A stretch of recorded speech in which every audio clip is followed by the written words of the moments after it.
One of my clients from California recently brought up the topic of electric costs. And unknown to me, I didn't realize the cost of electricity in California versus Florida or other states in the nation. So here's what you can expect as an average of what your household utilities would cost you. In this example, we're gonna actually use my home as an example of what your average energy bill would be, because everybody's scenario is a little bit different, probably on the upper end of electricity use. However, it would be a good scale if you didn't have some, or if you did have some of these items that are here, you could get a good idea of what your bill should be, right? So I have a 2,500 square foot home. Our AC is set at 72 degrees during 5 p.m. to 8 a.m. and 78 degrees at opposite times. We have a heated pool, 2 Teslas. There's 5 people in our household, 3 adults and 2 young children. We have 2 deep freezers, 2 fridges, 1 electric stove. We have majority LED lighting throughout the whole home with the exception of the bathrooms. And our monthly electric bill is approximately between $450 and $550 a month. LCEC is the electric company here in Cape Coral. You can expect to pay approximately 11 cents per kilowatt hour. In comparison to California, Connecticut, Massachusetts, and Rhode Island, the range is 17 to 22 cents per kilowatt hour. For New York, New Jersey, Vermont, New Hampshire, Maine, their electric costs range from 12 to 17 cents. And for the remaining parts of the country, electric is between 7 to 12 cents. If you want to know more about the cost living here in Cape Coral, Florida, be sure to click the link up here for that video. Also check the description below for a link to the rates that pertain to your state. One thing to take note about Cape Coral's electricity is that there is no off-peak hours. It's the same price regardless of the time. So one of the concerns that people have when moving here to Cape Coral is that when there's a hurricane and loss of power, generally, depending on the severity of the hurricane, it's between 1 to 2 days. In other scenarios, it could be from 1 to 2 weeks, but that's a very severe storm, the size of Hurricane Irma. Technically, Hurricane Irma was one of the largest hurricanes to hit Southwest Florida, and we were out of power, I believe, for less than a week. That's for a major hurricane. For regular windstorms and tropical storms, maybe a day or 2 max. Regardless, in my opinion, everyone should have a sub-panel installed by a licensed electrician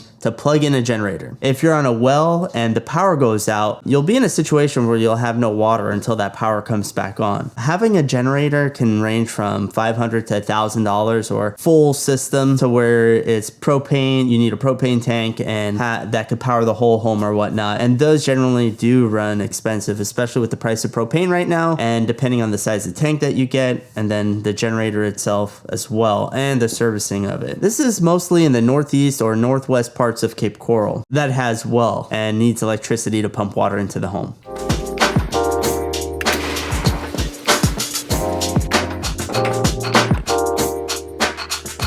You know, you should have some tools and resources and a good baseline of what it costs for electricity here in Southwest Florida, especially in Cape Coral.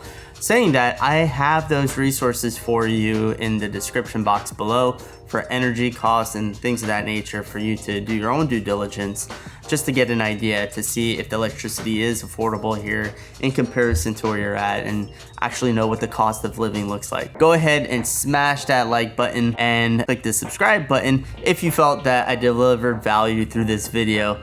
Thank you so much for watching, and I will see you in the next video.